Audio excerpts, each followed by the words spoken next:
Chers amis internautes de Seneweb TV et seneweb.com dal leen ak jàmm ñi am tamit mbégte di dalal madame Rama Atta Gueye mu nekk la présidente de Senafrique madame Gueye am ay agissement wala am loo xamante ni jàpp na ni jaarul yoon yu mu war a dénoncer tey mi nga xam ni mi ngi am fële ci Grand Théâtre National mooy suñu infrastructure culturelle bu mag boobu. Rama Atta ma nuyu la d'abord. maa ngi lay fay Fatima merci de me recevoir encore une fois fii ci Seneweb may nuyu téléspectateurs yëpp waa Seneweb yëpp ñi seetaan Seneweb yëpp ak di leen suivre. ma bàyyi la nga présenté wu téléspectateur internet Seneweb yi. xam kan mooy Rama Atta ak lan mooy Senafrique. alors Rama Atta c'est coach Rama Atta Gueye man coach en communication leadership image la. may sant yàlla parce que yàlla may na ma quand même ñu am premier programme de communication basé sur la culture noire la psychologie émotive ak Coran bu ñuy joxe formation bu ñuy defal personnalité publique yi politique yi pour ñu mun a xam ni ñuy diriger ni ñuy comportement wee ni ñuy manager ak ni ñuy comportement wee si étranger bi donc muy code internationaux yi muy nooy waxee nooy toogee discours yi voilà donc mu nekk benn formation bu ñuy def fii ci Sénégal itam depuis 8 ans ñu ciy sant bu baax yàlla ci réussite yu ñu may 100% de réussite yu ñu may en one-on-one donc ci loolu xam nga dafa am pansement psychologique te tubaab dafa ni woon ni que bu muy def esclavage bi parce que ñun ay panafricains la ñu on a fait Senafrique qui répondait au problème du panafricanisme mooy lan li Baaba Maal di wax le panafricanisme est la suite logique du panafricanisme bi mu koy wax ci télé bi bu mu nekkee suñu visage de l'année il y a 4 ans César Wheaton festival bi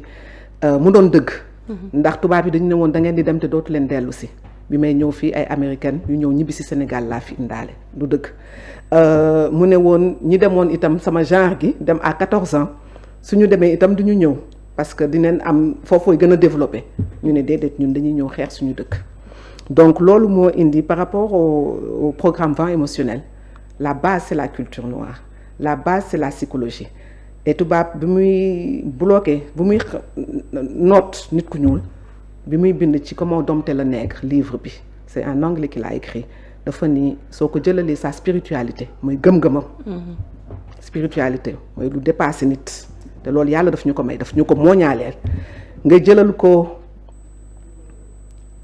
culture am te xam nga ni que même États-Unis état buy gën a marché fan la Hollywood lu tax ndax mooy état wu culture bi culture boobu culture kan la culture nit yu ñuul yi la 12% la nit yu ñuul yi la da ngay am impression ni que ñëpp ay nit yu ñuul yi dañoo bëri États-Unis te pourtant bëriwuñu ci États-Unis donc c'est juste pour dire que culture dafa nekk lu diis yàlla ñëw féetewoo ñu ko ñun nitu ñuul mu nekk suñu base war a nekk suñu base suñu levier de développement man je me rappelle balaa may dem li tax ma téye sama dëkk bi ñu nekkee Notre-Dame Sorano boobu Grand Théâtre amagul woon Sorano la ñu doon dem le mercredi mais remercier ces gens qui faisaient la troupe ces acteurs ces grands comédiens parce que ñoo ma jàngal lan mooy histoire du peuple noir ñoo tax ba bu may dox France dès l'âge de 14 ans may dox di def nii am black am proud to be black man nit ku ñuul laa dama fonk sama bopp ba la première fois bu may ut appartement à 18 ans dama yegg le Valois fekk may def sama stage à nu mu tudd Paris Match mon premier stage d'études j'étais la première noire qu'ils ont prise ne loolu yëpp ci lan bi may ut appartement xam nga fan lañ ma yóbbu Neuilly-sur-Seine sama doom sax Neuilly-sur-Seine la juddoo xam nga lan la ma agent bi wax bi ma commencé di ko yónnee ay nit yu ñuul mu ne ma da ngay arrêté di ma yónnee sa nit yu ñuul yëpp toi quand tu ouvres une porte c'est une reine qui ouvre une porte mais loolu ñii ñoo ma ko jàngal waa Sorano ñoo ma ni yow lii nga donc l'art est important pour nous du lu ñu mun a fowee je parle avec le cœur on pense des fois damay meruma sama xol laay waxee parce que l'investissement bu ñu def la parce que dañu ubbi Senafrique IPS sax lañ ko defee à l'époque je coachais les Cheikh Tidiane Gadio le staff et c'était à l'IPS qu'on a fait Senafrique c'est une longue histoire ak ñoom Déguété ñëpp on s'est tous mis les Sofatou ñëpp c'est des combat bi dafa yàgg. dañ ci sacrifié wu lu bëri. donc on peut pas se permettre de perdre on peut pas se permettre le luxe d'avoir un échec. Senafrique, c'est les acteurs de développement sur la scène africaine. Qui répond au problème du panafricanisme parce que panafricanisme dañ lay wax ay wax rek la. C'était une philosophie. li ci manqué woon ba réussir ñu woon moo doon action yi la ñu teg en place comme ni ma koy waxee on peut pas rater le bus du succès donc le peuple noir ne peut pas rater son bus du succès parce qu'on est déjà dedans on est en construction donc Senafrique loolu la c'est ça la philosophie de Senafrique Senafrique indi The Return sax rek réellement mbiru yàllaa ko indi ndax c'était pour les orphelinats modernes qu'on a commencé à Popenguine comme vous le savez. Vous nous aviez accompagnés l'année dernière lors de la pose de première pierre avec la mairie de Popenguine bi may remercier au passage. Et tout ce qu'on a acheté que ce soit les terrains suuf lépp The Return moo ko jënd lu tax ndax bu may ñaan yàlla ne ko nee nañu naa tabax orphelinat yi pour mun a changer vie wu orphelin yi ndax c'est bien beau ñuy def kii yi orphelinat yi mais malheureusement yàlla dafa def ni que le fait que ñuy ñëw di leen xool man je suis en psychologie émotive des jeunes des adolescents looloo taxoon sax RTS defoon ce grand documentaire sur nous sur le coaching mental ñoom dañ lay wax le regard du ndeysaan mooy tax du bëri ñu am leadership du ñu wóolootu ci seen bopp. ma ne pour pallier à ça trouvons une solution parce qu'on dit qu'on est Sénafricain proactif propositif pro-alternatif pro-créatif. donc su lii marché wul rek nen seet lu gën ñu def ko. mais qu'on n'abandonne pas. ci la ñu defee ma trouver line-up bi li Baaba Maal di wax te wax na dëgg nee na ma ça sort de l'ordre du divin te wax na dëgg dama julli ba lazim ba pare bindu ko. man mii xam naa ni ko du man. ndax panafricain yi ñoom ëpp xel man awma xel man damay sàccantu te mu ne ma kenn mësu ko trouver. xalaat tëj la porte du non-retour. pour fermer la porte de l'Afrique d'avant pour fermer la porte des douleurs du peuple noir. ba nga xam ni tubaab yu ñuul yi comme ni ñu leen di tuddee. di jóge les afrodescendants di jóge dëkk ba dëkk di ñëw di def pèlerin boobu ñuy def tous les ans au mois de juillet. bi ngeen bokk yéen tamit ñoom RTS bokk ñëpp bokk si. on a eu les Harry Roselmack son livre de l'année dernière nu mu ko tuddee Dieu la source Dieu et l'univers philosophal. lu muy njëkkee ci loolu lorsque j'ai été invité pour The Return pour la fermeture de la porte du non-retour du coup il nous a fait une publicité internationale c'est des gens yu nga xam ne suñu yegsee effet boobu ñuy tëjee bunt bi ne jeexal nañu dañuy waxanteeg seen ay ancêtres ñu ñaan ñu ko haïtiens yi gis ngeen plus de 300 personnes l'année dernière nga gis leen ren ji famille Marley bi ma fa demee ñëpp gis nañ ko ci réseau yi ñu ma xëccee téye ma ne ma dañ ko doon xaar on viendra fermer la porte Berita Marley bi nekk chaise roulante ne ma on se débrouille tu te débrouilles mais moi je viens ci kàttanu yàlla. bi ma demee foofu leneen frappé ma lu tax ni que daf may yokk jàmbarte ñu yokk jàmbarte ma dem di waxanteeg les chanteurs jamaïcains kenn ci ñoom ne on a cotisé pour Sonko. loolu ku dem ba àddina ne ñu ngi cotiser pour benn Sénégalais pour lutter. Pour le panafricanisme, est-ce que nous avons le droit def erreur amuñu droit erreur. On a une image à préserver et pour préserver cette image-là, nous devons faire des résultats. Oui léegi pour ma fàttali rek internautes yi yow yaay présidente Senafrique initié The Return nekk benn projet boo xamante ni chaque année chaque mois de juillet afrodescendants yi dañuy jóge seen réew. wala réew yi ñu leen yóbbu woon yi ñu yóbbu woon seen ay maam ñoom ñu dellu si fii dundaat li nga xamante ni parce que gis naa leen yenn saa ñi tafu ci mur yi. di jooy di daanu trans dundaat li seen maam yi doon dund. xam naa ñu ngi ressentir douleur bi et tout demaat ba ci porte du aller sans retour non retour bi mais dañ koy tëj fermeture symbolique et psychologique mu nekk lu fort loo xamante ni macha allah léegi ñu dellu si waat ci problème bi c'est quoi le souci avec le directeur du Grand Théâtre National? Le problème qu'on a avec le directeur du Grand Théâtre ne devrait même pas être un problème parce que comme je lui dis j'ai tellement mal du ma nekk ku na xam ne du ma réagir ku ma xam-xam ne que woman's king sax lañ may tuddee bi ma gënee nekk xale bi may commencer on m'appelait Olivia Pope parce que je sais faire les solutions te non xeexkat la I know it pas seulement dans mon côté personnel mais xam naa ni que su ma duggee ci dara damay dem ba jeex ak yow donc on ne devait pas avoir de problème parce que même la première fois qu'on s'est rencontrés le panafricanisme nous avait réunis je ne savais pas qu'il allait être le prochain directeur du Grand Théâtre. Qu'est-ce qui vous a divisé tey jii ce qui nous a divisé c'est je lui ai dit mais j'expliquerai pourquoi je l'ai dit c'est vrai que vous avez vu les vidéos je lui ai dit qu'il avait trahi la cause la cause du panafricanisme la cause du projet il l'a trahi pour moi parce que mënuñu toog depuis des mois di dégg ay coow yu dul jeex tout le monde a cherché à l'aider il y a le bi muy ñëw xamul woon luy état on était là derrière mais c'est pas grave parce que yàlla nee na même balaa nga may julli jàng ma xamal man may kan ikra Senafrique ñi fàttali que ni moom local bi mi ngi biir Grand Théâtre mi ngi biir Grand Théâtre dañu woo biir Grand Théâtre ñu nekkoon biir Grand Théâtre ñu jox ñu fa benn espace bu ndaw a ndaw fii moo ko ëpp moitié bi yow ñëw nga fa da nga fay def ay émissions bu ñuy ñëw di présenter les productions africaines comme dans tous les grands théâtres il y a des espaces créatifs ñoom nag ku xamul day ni boutique mais xam nga boutique day am kees loolu laa leen di wax tout le temps foofu amul kees. maanaam boutique la boo xam ne day exposer ay produits. c'est un espace créatif. mais jaayul directement. c'est un espace créatif. Voilà. Je ne dis pas boutique parce que c'est pas une boutique. C'est un espace créatif. soo demee sax da ngay gis toujours pour les Noël les fêtes dañuy def un petit coin pour les enfants. xale yi suñu ñëwee dañuy dugg ci daw y compris sax moom doomam dañuy dugg ci daw ñëw fo avec des poupées noires ay leket on leur crée un monde. Pour les afrodescendants qui viennent visiter le musée en général dañuy ñëw traverser parce qu'ils sont au courant que la porte du retour est là-bas ñu ñëw bu ñu fay dem c'était pour poser là-bas la porte du retour. Pourquoi? Parce qu'on parle de la scène africaine. te Grand Théâtre yàlla def na ni ko moo doon ci 7 merveilles Ablaye Wade du dëgg donc Grand Théâtre moo doon symbole scène au Sénégal bu gën a mag donc le retour victorieux bu na xam ni maa ngi rappelé année bi ñu ngi ko jox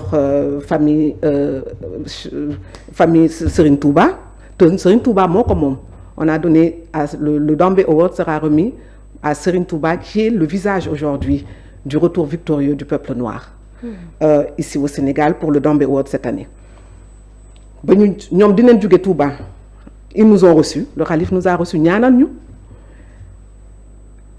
waa kër Al Mountakha dinañ déplacé wu ñëw ba ci porte du retour bi pour def vidéo ci ay nen li ñuy wax dëgg cette symbolique bi dafa fort li nekk ci ginnaaw symbolique ñun ñi di def ay séances de psychologie émotive xam neen ko dafa important ci nit parce que nit lu ndaw mun na ko yàq loo ko def ci bu mu nekkee xale lu mu gis bu mu nekkee xale lu ndaw da koy yàq donc symbolique dafa am importance yooyu yëpp ñu koy dem di tëgg wane di def vous avez ici le président kooku sax am na histoire foofu ak moom le président je fais un big up à la Casamance au passage le président des handicapés des handicapés de Ziguinchor lii da ngay dem librairie xool leen bu baax vous allez voir à la librairie vous allez payer ça à 20 000 il le fait à 5 000 liggéey bi dafa am lu ko gën a rafet gënul est-ce que dafa gën a baax damay bañ mu wadd di dafa est-ce que dafa gën et puis c'est un truc ludique c'est un puzzle c'est ludique di nga xam sa dëkk di nga mun a xam les formes géographiques et c'est de très bonne qualité ku jox dina nga jox sa rak wala sa cousin on dise la vérité ñii soo leen jàppalewul parce que ils peuvent faire des produits à la hauteur parce que on leur demande du black excellence donc koo fat gis rek produit turnover ba dañuy tourner kii su ñëwee keneen dem kii su ñëwee keneen dem produit boo fa gis rek xamal ni ko kooku li muy def ak qualité Occident bi benn la ñun dañuy xeex ak Occident ñun nëbbuñu ko léegi le souci ak Serigne Fall Gueye c'est quoi? Alors là ça va être compliqué à dire parce qu'au départ il avait dit devant les télés vous étiez là que The Return et Senafrique était sa deuxième plus belle nouvelle de l'année 2024 apparemment en 2025 après quelques mois en tant que DG on devient sa plus grande mauvaise nouvelle C'est lui qui l'a dit devant les écrans, hein, donc devant les caméras, pardon. Parce que The Return est le seul élément au Grand Théâtre aujourd'hui qui représente la mission du Grand Théâtre, la créativité. maa ngi nii li ma sol yëpp kaw ba suuf bi ma ñëwee ba tey yaa ngi ni ma wax dama yànc taara ngi may bëgg rek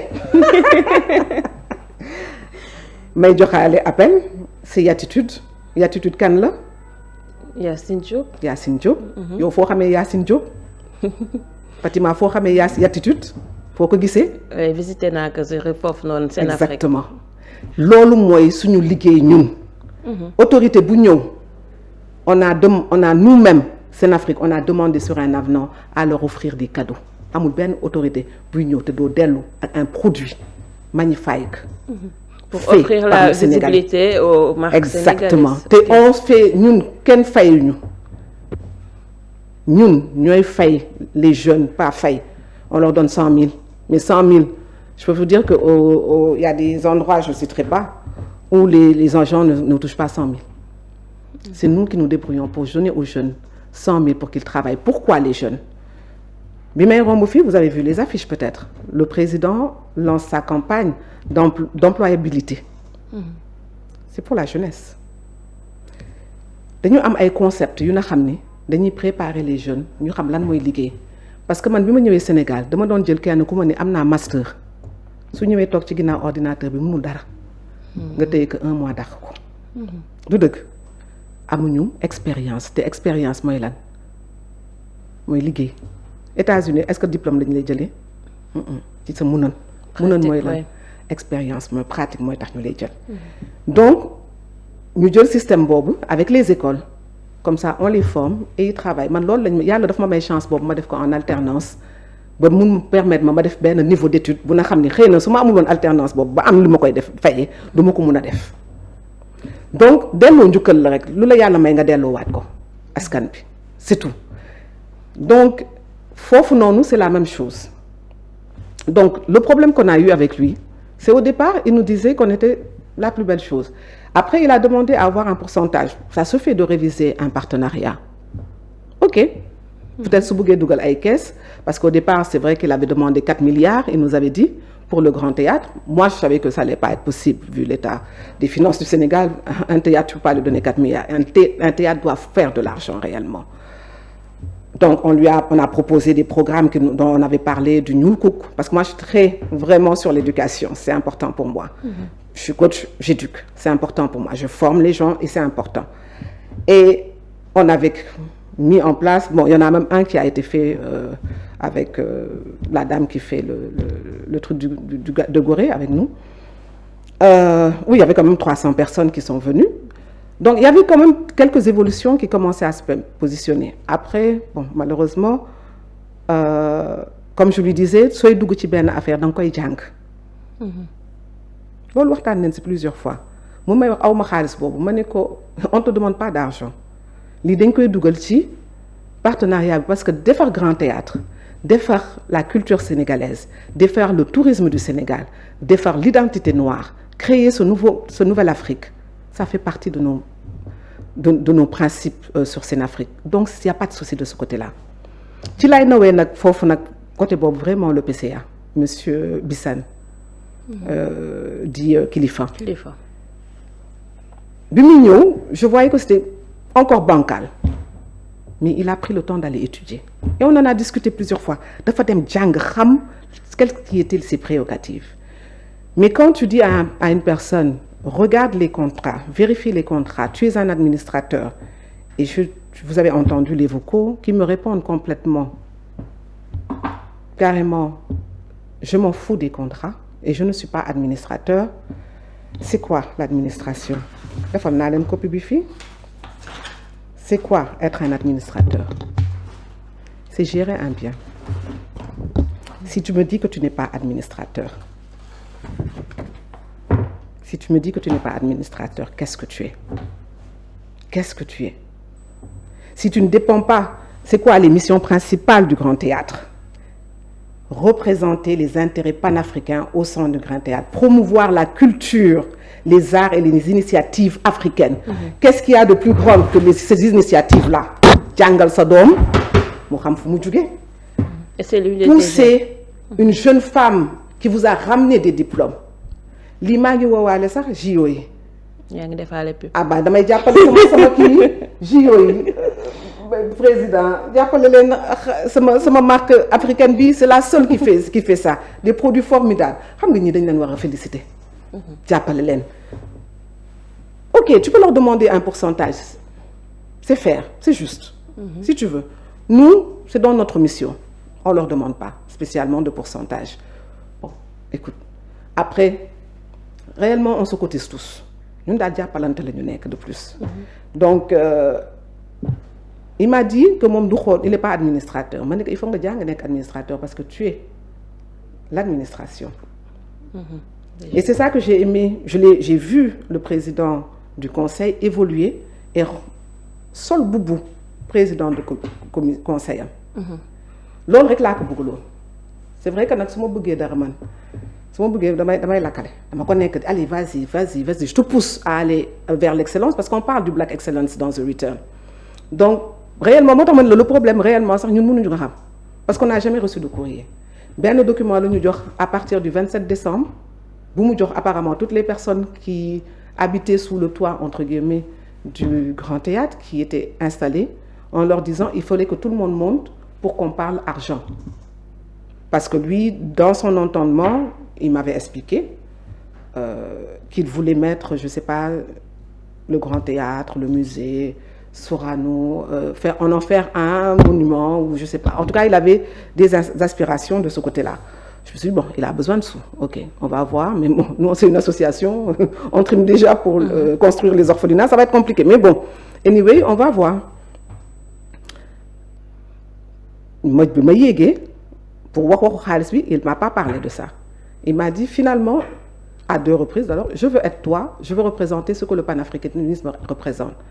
Sauf que représenter le panafricanisme c'est pour moi 15 ans de sacrifice. Si tu es prêt à faire les sacrifices que j'ai fait su ma toogee di la ko wax de dama ragal sa rangoñ ñi commencé di tuur.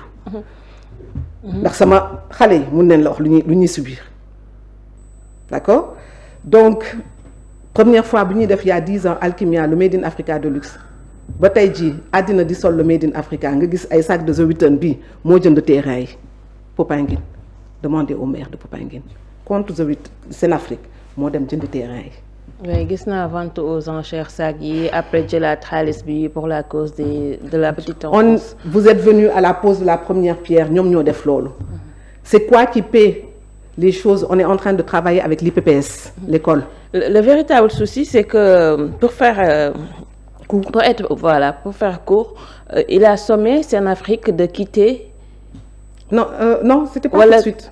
Voilà. C'est pour ça que je dis, on n'a pas très bien suivi. C'est pour ça qu'il n'y a pas eu de réaction tout de suite de notre part. Ok. Parce que moi, je prenais ça plus pour des chichis de bébé. C'est-à-dire, bon, comme il était là, tout excité, venu. Ay chichi xale la ak xalaatoon. Ma ne c'est un petit frère de la SICAP, ok. C'est bon. Ñun ñëpp je vois les autres responsables y en a xam ne je veux pas citer leur nom parce qu'ils sont pas je prends mes propres responsabilités en tant que présidente de Senafrique yu koy xam ni koy waxee caresser dans le sens du poil. Et ce jour-là il m'a dit finalement je veux faire la même chose que toi.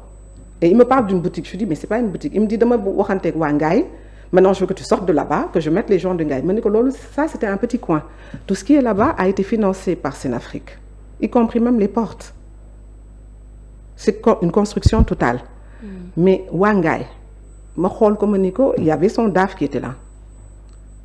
Son ami d'enfance, son DAF, mais Ngaye, est-ce que yo y a le nara fayal? C'est le meilleur, j'ai une preuve. Est-ce que yo y a le nara fayal? C'est une production. Non. Parce que ici, ça ne vend pas. Les gens vendent sur le net, on présente et les gens achètent beaucoup plus sur le net que chez nous. C'est par exemple nga romb affaire bi nekk fa nga jënd ko mais sinon les gens achètent plus truc. Il y a même des affaires yu nga xam ne sol nañ ko ba pare même ñoom dañuy ñëw suñu amee interview bu nga xam ne kii wu ñëw da ngay ñëw sol dem am na ñuy ñëw def seen clip yi di nga gis par exemple couronne yeeg yooyu. da ngay ñëw jël dañuy ñëw àbb ko dem cuuraay yi yooyu yëpp dañ koy utiliser. Tu vois ce que je veux dire? Les productions des gens qui présentent, et tu l'utilises, tu ramènes. Et si tu veux acheter aussi, tu achètes. D'accord? Du coup, donc on leur dit ça. Il me dit carrément que, voilà, Manika, est-ce que lolo mun nga ko kii? Non. Bon, après, il est ressorti de cette idée-là. Quelque temps après, c'était, il faut que tu changes. On dit, bon, on change de place. Tu veux qu'on change de place? Nous avons commencé xëccoo bi. Ma ne xëccoo ñun ñaar day ñaaw. Parce que deux panafricains qui se disent, personnes qui se disent panafricaines, nous avons toog di xëccoo sur ci kanamu sénégalais yi du rafet. ñu yónnee ko courrier que voici par email ne ko dans le cadre de ce partenariat là ñun dinañ def li nga bëgg. D'accord. Léegi on va changer de place ñu ne ko kon wetu Oasis on va mettre comme à New York un conteneur ñu defar ko ba mu rafet. On change de place. Il n'y a pas de souci. mu génnaat ci idée boobu jékki-jékki waat ne non finalement moom sax dafa bëgg def benn centre de recherche panafricain mën ko ci biir Grand Théâtre bi teg monter centre de recherche xaalis la de yow ak problème yu ñu am ci Grand Théâtre bi yëpp war a réflexionner lu nekk war nañ ko defaraat nga ni yow da ngay defar centre mu ne ma noo defal ma benn fiche tatati tata na sa waa kii defal ma benn fiche ñu defal ko benn fiche anamu mi ngoog fiche de kii bu panafricain bi ñu defal ko bi mooy courrier reçu bi ñu defal ko fiche bi ñu ko defalee fiche de kii bi mu ne ma ni ko mu ne ma dang mais je veux que tu sois avec moi loolu dëgg lox ma nokk na ma ko ma ni ko le problème c'est que moi j'ai déjà des contrats avec des personnalités politiques et c'est ça mon vrai métier donc venir tous les jours ici moi je pourrais pas ni may def nii dem di leen jëlal ay des stars des trucs comme ça des personnalités publiques des écrivains des choses comme ça mettre de la vie ça je sais le faire mais lii venir m'asseoir là je ne pourrais pas parce que j'ai des contrats en cours mu ne ma alors là il dit rien il répond pas on lui envoie quand même les trucs par mail comme vous voyez il les réceptionne il ne dit rien après mu jékki-jékki il m'appelle au téléphone là je lui dis que je l'enregistre c'est pour ça que je vous ai fait écouter ce message là il me dit carrément non en fait je ne veux même plus c'est toi que je ne veux pas voir ah bon? Tu prends trop de place tu as trop de lumière on te voit trop je viens pas souvent là-bas déjà trop de lumière le secret mun naa ko joxe salaatul faatiha moom ku koy def am lumière na jël salaatul faatiha pendant 40 jours lumière am dina tàq ndax rasul mooy lumière. Ok donc c'est devenu personnel en fait. Je ne sais pas si c'est personnel cette histoire je ne sais même plus c'est quoi finalement parce que c'est ce qu'il nous a dit après c'est je ne veux plus que tu sois là c'est tout comme vous avez entendu je ne veux plus que tu sois là période. Ok mais on a un contrat. Je m'en fous du contrat. Mais c'est pas la première fois qu'il le dit. Par exemple, il dit à qui veut l'entendre, je pense que vous avez eu ces témoignages-là, c'est la loi qui nous a amenés ici, donc je ne suis pas la loi. Là, par exemple, il pousse le conseil parce qu'on attend du conseil. Man dama def clairement, comme nous l'avons un courrier de dénonciation, comme ce que le conseil nous demande de faire, pour dire, il y a ça, qu'on règle ça, ci biir kër gi. Mais le conseil n'arrive pas à se tenir parce qu'il se repousse toujours pas. Oh, ouais. Parce qu'on a appris que conseil bi waroon nañu am réunion le 9 après reporté jusqu'au 15. Le 15 toujours. Et comme par hasard, c'est le 15 qui ramène la police chez nous. Et on félicite la police parce que la police a bien fait son travail. Pour le cas aussi des licenciés, c'est le même cas ou là? On a parlé de 27 agents licenciés. Oui, j'ai vu la porte fermée quand je suis arrivée. Les agents de police, les policiers sont venus voir la manageuse xam nga nag saabu du foot boppam de mais nag coach bu baax laa de ku ma coaché macha allah moo tax yàlla loolu yàlla may na ma ko du ñu am échec sama manageuse bi ne ko je connais la loi tac tac tac tac policier bi nekk yow kat xam nga loi xaaral ma dem xool sama chef. chef bi ñëw nag gën ko xam loi moom tamit jàngal ko sax leneen moom itam comme ni ñu koy waxee ICRA dafa baax. Et voilà, ça ne s'est pas fait, mais réellement, et je félicite enfin notre police est quand même très, très bien et très connue dans le monde. On a une très bonne police. Et loolu moo tax ba tëjuñu finalement. Mais vous savez qu'il a écrit un document que j'ai lu où il demande à ce que moi, en tant que j'ai ma carte d'identité sénégalaise, que je sache. Suñu famille, je suis la seule sénégalaise. ñeneen ñëpp ñi canadien la ñu ñi américain ñi français. Je brande mon droit de sénégalaise. Je suis la seule à ne pas avoir une double nationalité. En ayant été mariée à un Français et à un Américain, je n'ai jamais demandé une autre nationalité. Je pense que je mérite d'être respectée en tant que sénégalaise. Man dinañ ma interdire entrer Grand Théâtre bu nga xam ne c'est pour le public. Il a interdit aussi l'accès des excuse-moi. Il a interdit aussi l'accès des comment on appelle ça? Je parle parce que je transpire, je parle avec le cœur parce que tu sais, c'est un combat de 15 ans et c'est très douloureux ce que je suis en train de faire là. Dama ko pousse naa ko pendant des mois, c'est vrai. Les gens me disaient coach da nga ko bëgg torop. Je te dis ma manageuse qui est là-bas, elle m'a dit coach xanaa kii dafa liggéey lu nekk nga jox ko lu nekk nga jàppale ko lu nekk nga kii ko. Pourquoi tu ne réagis pas? Je ne réagis pas parce que on fait partie du même clan, c'est un panafricain. ñaari panafricains yuy xeeñ rafetul. C'est pour ça que la dernière fois, le problème, on ne le sait pas. Ce jour-là, quand il a demandé aux journalistes de sortir, je pense qu'ils ont même fini par faire leur article, j'ai vu, parce qu'il y a quelqu'un qui tire du goût, comment tu fermes la porte du Grand Théâtre? D'accord. Apparemment, il l'a fait avec les agents, à certaines personnes. Ok. Donc, apparemment, les agents. Tu as beaucoup de personnes qui interdisent. Oui, mais moi, je suis entrée. Merci. Parce que je connais mes droits. moo tax jàng baax soo amul sax jàng du diplôme xam nga jàng lan la expérience. Quand on faisait le programme vent émotionnel, je suis allée m'asseoir avec tous les érudits du Sénégal. D'accord. Donc ay buntu xatal la. ay buntu xatal harcèlement moral et physique d'ailleurs parce que dañuy ñëw duñu kii quoi. Et là aujourd'hui vous avez vu la vidéo man yónnee neen ma ko je savais même pas que c'était filmé. C'est vrai que je lui ai dit que je trouvais qu'il était un traître pour la nation, un traître pour le projet, parce qu'il ne sert pas à la cause. Il est en train de faire le contraire. Et ça, lii moo gën a ndaw ci lu ñuy kii. Parce que actuellement l'espace est fermé wala. Non, c'est ouvert. Non, là, ils ont fait la police a fait son travail. D'accord, Senafrique est établi là-bas. Mais on n'a pas de lumière. Ah, il a éteint les lumières depuis un mois. Je te dis, c'est un harcèlement moral. Depuis un mois, il nous a éteint les lumières, donc on a acheté des lumières. J'en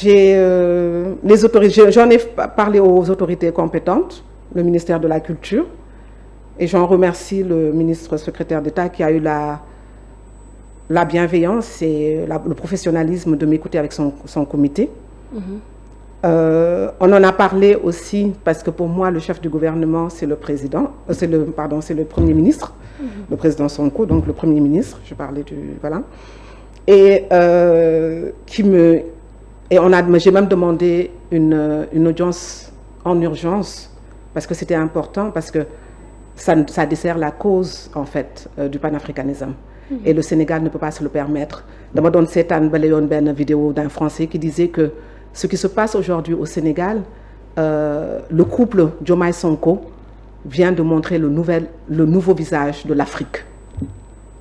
Xam nga def nii Fatima, ça veut dire quoi? Cette union-là, oui. c'est Dieu. te Dieu mooy lan? Victoire ci kan la? Kan mooy joxe victoire? Ku dul yàlla. C'est Dieu. Donc yàlla la. Donc union boobu ñu ko doon woowee ba di ko defal ay concept ay ñuul kuk ay concept tata foofu lañ ko doon xaaree. Mais dama ko wax bés boobu sous le coup de l'énervement parce que c'était un sacrifice et je n'accepterai pas qu'on piétine ces jeunes qui ont tant travaillé, qui font des choses aussi magnifiques. Aujourd'hui, si je parle en tant que coach, cet enfant est en train de lancer un cri de cœur. Il est en train de lancer un cri de désespoir. Looloo tax ngeen di gis muy succédé wu nii bêtises yi di succédé wu parce que psychologiquement on le traduit comme ça c'est-à-dire que dañ ko teg fenn fu na xam ni may bi soit on doit réellement le former comme les assemblées nationales dañuy woo par exemple suñu ñëwee doogee di ñëw au pouvoir nañu former ñu comme ça ngeen xool ñan la ñoo ciy dem à l'étranger ñan ñoo ci def lii et ñuy upgrade comprendre nga on a une formation accélérée c'est 10 jours et 1 mois de suivi c'est rapide pour tout le monde après il y a des bases que tu vas continuer su dee tu n'es pas très bon dessus mais voilà moi tu as les bases donc réellement loolu moo taxoon man peut-être que ma wax ko loolu bi ma koy wax loolu mais c'était en tant qu'être humain activiste mais en tant que coach cri de désespoir la depuis quelques mois mi ngi tourner il y arrive pas soo bi ngeen ñëpp journaliste bu dem foofu ne la on dirait un cimetière mooy lan mooy lu dee alors que soo gisee même le thème de The Return cette année mooy viens vis et deviens viens mooy lan yegsi nanu panafricanisme yegsi na ba toog na ci àddina bi yëpp nit yu ñuul moo xew vie luy vivre mooy lan nee naa leen su ma nekkee en cours dama lay woon wax stagner toog une journée jàngoo dara wala évoluer woo mooy stagner mooy lan Fatima stagner amul bouger woo amul ci àddina parce que la vie terre bi sax day tourner bouger woo amul ci àddina loolu mooy reculer Fatima ok lu avancé wul reculer na stagné amul. qui n'avance pas recule ok. xam nga lu tax ma wax la loolu parce que la vie c'est des évolutions des fois day yéeg des fois mu xaw wàcc tuuti mu yéegaat lii mooy vie ba nga yegg ci réussite bi. La réussite n'est pas facile elle n'est pas linéaire. coach nga nag. donc vraiment loolu laa ko bëggoon mu dem ci loolu plutôt et vraiment tey jii. si plateau bi dama koy baalu àq. C'est pas un traître c'est un cri de cœur c'est un cri au désespoir parce que fu ñu ko teg comme il l'a dit il n'est pas administrateur mënu ko gérer pour l'instant il a besoin d'apprentissage dañu sooy technique comme les assemblées nationales yi en général nu ñuy def sooy technique wala les ministères dañ lay wone la j'ai mes 5 laaj ñu nga xam ne ñoo nar a kii gérel ma leen tatati tata comme ça dinañ xam fu ñuy jëm ak lu ñuy def. donc xëy na comme loolu defagul woon cours yi après sax bi ma ko waxee nee na ma commencé na ay cours yenn cours yu mu doon jël ma ni ko non du loolu moo la soxla yow coaching nga soxla pour def lii ak lii ak lii bon après ça c'est pas grave. C'est son choix mais réellement pour man li may wax cri bi c'est que ak baalu àq bi c'est qu'il a un don xam nga ñun dans le vent émotionnel on te dit ku juddu am nga don ku nekk yàlla dafa am lu mu la mooñee Fatima ku nekk yàlla am na lu mu mooñ ci yow.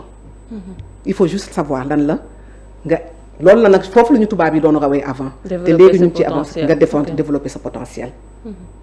yaa ngi xam fu may waxee donc loolu noonu moo indi ni que ma ni ko yow en fait tu as un pouvoir moom wax na ma lu mu doon def avant ma ni ko ton pouvoir destroy la xam détruire. déglu nga vidéo bi loolu dëgg la il a ce don de détruire moi j'ai le don de construire lui il a un don de destruction mais c'est pas mauvais attention su ma koy wax c'est pas pour wàcce ko de. c'est pas négatif. c'est pas négatif du tout. C'est plutôt même une critique positive parce que day permettre mu xam boppam parce que lu ko indi ci place bi doomam moo ko fi indi il est stratège de ce côté-là. nee naa la ay fay lampe tatatata il sait comment gérer ce genre de truc il est très stratège bloquer buntu yi tatati tatata c'est très bien et on en a besoin dans un gouvernement man su may coach politique xam nga la la des fois da ngay tëgg ci taabal bi des fois nga jël affaire yi sànni dañ la koy jàngal rien ne fait au hasard la communication est un art qui ne fait pas de place au hasard dañ la koy jàngal te loolu moom soxlawu ko jàng il l'a de naissance et ce don là am na fu ñu ko soxlaa ci gouvernement bi te bu ñu ko soxlawee itam boo am def na ko nee na moom il a ce don là il y a des gens qui gagnent leur vie sur ça moi j'ai un ami il a une société de déconstruction day toj loolu mooy liggéeyam et il se fait de l'argent noonu la jëndee këram tata day soo bëggee toj kër moom ngay woo donc lu tax vie bi amul ci grand théâtre bi ñëpp di wax amul vie grand théâtre mi ngi mel ni cimetière fu mu nekk ni tata ça vient juste du fait que mun nga ñëw jël nit en session de psychologie émotive et communication leadership ton défaut on peut le tourner en qualité d'accord ça dépend ni nga koy orienter ak fi nga koy placer loolu rek la amul fu mu nekk nii dimbal boobu la amul mais pourtant on lui a tendu la main ñëpp bëggoon nañ ko dimbale mais peut-être qu'il a mal saisi l'information qu'on lui envoie et ça arrive mais réellement il peut y arriver man xalaatuma ni que il peut parce que il aime l'Afrique mais on parle de la technique du 11 gagnant je vais parler de Aliou Cissé coach Aliou Cissé rapidement un jour on discutait ñëpp ne ko moom ne ma maa gën a bëgg ñëpp indi coupe bi et ça je peux le dire parce qu'on a travaillé mu ne ma ramasse ce qu'on a fait pour ce pays les sacrifices qu'on a fait man gis naa Aliou Cissé doon jënd ay billets du am sax du jël xaalisam yëpp di ko def ci équipe nationale mu ne ma les sacrifices qu'on a fait pour ce pays c'est pas seulement pour amener une coupe maa ko gën a bëgg parce que je suis un joueur je suis un athlète mais li ma gën a bëggati mooy suñu liggéey bi ñuy def je ne coach pas une équipe j'ai trouvé ça magnifique je coach toute une nation je coach toute une jeunesse je veux que le jeune nouveau Sénégalais soit celui qui est battant qui est endurant qui va vers l'excellence loolu laay liggéey ci ñoom te gis neen ko on voit le changement xoolal ñoom Sadio Mané ñu fi nekk di yàq ils construisent tous ils sont dans le social business c'est ça l'apprentissage c'est ça le travail qu'on est en train de mener sur les gens sur la jeunesse d'aujourd'hui parce que ñoom ñooy nekk suñu dirigeants de demain donc baalu àq bi c'est de là où ça vient c'est que tout simplement il n'a pas peut-être reçu ce qu'il devait recevoir loolu rek laa mën a wax parce que j'ai ressenti quand même cet amour de l'Afrique mais son don c'est de détruire sooy détruire fooy commencer da ngay toj yëpp moo tax mu bëgg toj lu alors que le président Sonko lu muy wax ci DPG bi le premier ministre dafa ni que tout simplement soo leen di lu ñu teg ba pare ngeen di ñëw liggéey ñu yéege ko PME ils nous ont invités il y a pas longtemps pour les concepts qui fonctionnent ñu dooleel leen ñu xale yi gën a yëpp ñu naataange gën a mun a am ñu ngi koy waajal avec le président Diomaye oui ou non mi ngi nii ci tali bi c'est ça. léegi sa ay attente ginnaaw démarche yi nga xam ne jot nga ko def. samay attente la première attente c'est une attente humaine pas sociale je dis humaine par rapport à moom sa personne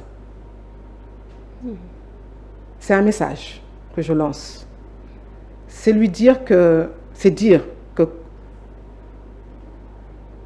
construction soo bëggee defar dara on démolit pour reconstruire mais on démolit c'est quelque chose qui n'était pas bon pour le reconstruire démolir quand tu as l'esprit de démolition psychologiquement tu auras tendance à toj mais soo tojee après dina la des fondation yi nooy def doo am fondation yi rek ngay dese li ñu digal da ngay ñëwaat construire ci kaw les mêmes fondations donc defoo dara alors que sooy construire xam nga doo ñëw rek construire kër gi da ngay def fondation ba pare fondation mooy base il faut que nit am ko bañ a jàng mooy manque d'intelligence il y a pas de question idiote poser question mooy lan Fatima quand tu poses une question c'est pourquoi l'objectif c'est quoi pour apprendre Iqra tout commence par Iqra il y a pas de question idiote bañ a jàng mooy erreur mais jàng ñëppay jàng président day jàng ba fu mu toll nii sëriñ yi dañuy jàng démb la ma kenn doon wax ni que sëriñ Khalifa Al Mountakha c'est un docteur en truc islamique ñëppay jàng te loolu fonction boo jël da nga koy jàng ça c'est personnel. C'est pour répondre à la vidéo que les gens ont vue sur ce que j'ai dit. L'autre truc, c'est l'attente qu'on a de ça. Là, je parle en tant que Sénafrique. Je ne parle pas en tant que coach. Je parle en tant que Sénafrique.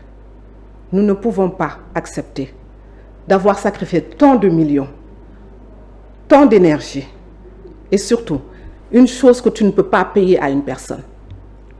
lenn lu nga xam ne su ma la ko mayee Fatima munoo ma ko delloo xam nga mooy lan ci àddina lu amul valeur ci àddina lan la mooy lan temps ndax fi ma toog nii ak yow xaw ma kañ laay dee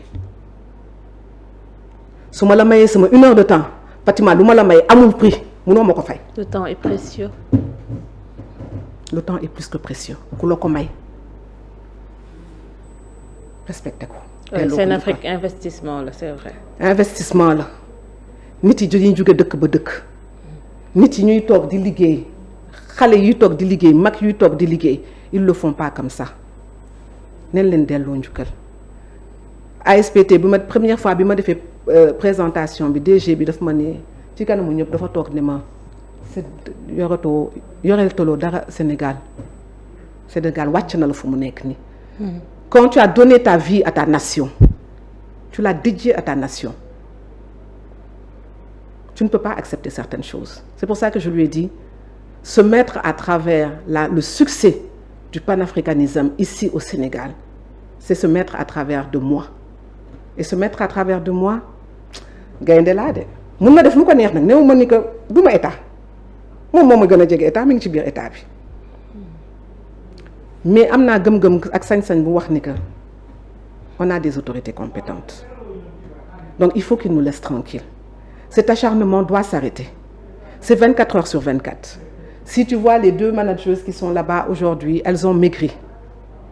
Kenn ki ñemewul sax dem lekk sur le Saint-Coran. daf lay ni j'attends les moindres faits mais pourquoi? Et c'est tout le théâtre qui est comme ça neen waxante dëgg boobu dinaa dem ci lu nga xam ne sama yoon nekk si waxuma si wax loolu ñoom PCA ak seen syndicat ñoo koy wax man waxuma ko wax mais ñemewuñu sax wax.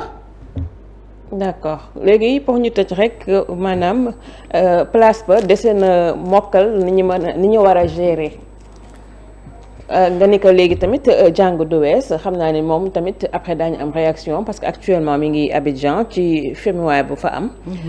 Après on aura sa réaction également. Ce dernier mot. Mon dernier mot c'est qu'il arrête l'acharnement sur nous. Qui se concentre sur son travail, sur sa mission de travail. Senafrique kañ la nekk Grand Théâtre. Ça fait 4 ans depuis les 4 éditions. Ok. La porte du retour est là-bas. C'est un travail, c'est de l'argent que autant les gens par exemple du PASTEF ont cotisé pour arriver au pouvoir. C'est des panafricains, c'est une nouvelle vision du gouvernement d'un État. C'est qu'on se mette ensemble, qu'on cotise ensemble pour arriver au sommet. mu juboo moo gën tongoo du ñu yóbbu fenn. bu nit yi di ko wax ay dama ko ragal tatati ragaluma ko. C'est vrai que c'est un mot qu'ils aiment utiliser kii daf ko ragaluma ko. liggéeyuma itam parce que ni daf la liggéey xanaa liggéeyuma te su ma liggéeyoon itam mënuma jàpp liggéeyuma ragaluma ko xam nga lan la dama doon xool juste par rapport à li ñu bokk ñu sàmm loolu. Je préfère qu'on travaille ensemble qu'on se désunisse parce que nit ay garabam te je ne veux pas li tubaab bi di wax ni que l'image Diomaye Sonko représente la nouvelle image de l'Afrique. C'est quoi?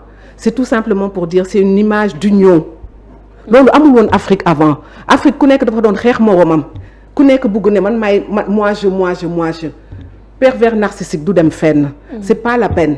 Ce qu'il faut pour nous c'est qu'on se mette ensemble et qu'on réalise ce pays, qu'on développe ce pays, qu'on construise notre Sénégal. Ouais. Ensemble pour aller plus loin. Ensemble pour aller plus loin, ça c'est sûr. Parce que c'est ensemble qu'on va loin. Merci beaucoup, Madame Rama Atta Gueye, présidente de Senafrique. Merci aux Sénégalais aussi. Je remercie aussi beaucoup l'ensemble du board de Senafrique, de tous ces jeunes qui travaillent pour Senafrique. Parce que nee nañu ku nekk li nga jàng ngay tari kon de jàngal naa leen lu baax parce que taxaw nañu ñu ngi ci endurance ne leen nag yàllaay joxe ndam te ku ànd ak yàlla am ndam.